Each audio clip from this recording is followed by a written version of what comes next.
Great, absolutely. So, we've been calling for these actions from day one of the presidency. We actually don't see it as anything in conflict with congressional action. Absolutely, we need Congress, we need the executive, we need all branches of government and all levels of government going for as big of a climate solution as possible.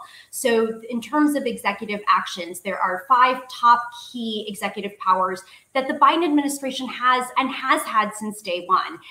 The first is basically canceling all approvals of fossil fuel infrastructure. It is not a hyperbole to say that President Biden, with the stroke of his pen, right now could actually stop Line 3 and all infrastructure projects across the country. The second is a huge presidential campaign promise that helped elect President Biden, which was to stop all fossil fuel leasing and drilling on federal lands.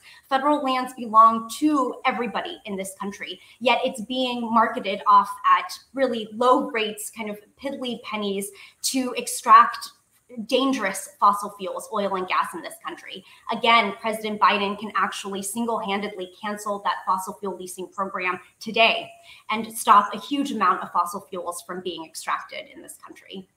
A third executive action that's absolutely vital that the president can take is to declare a climate emergency. And with that climate emergency, he would be able to reinstate the crude oil export ban that the Obama administration actually overturned in 2015. So the crude oil export ban was in place for decades due to the Arab oil embargo in the 1970s.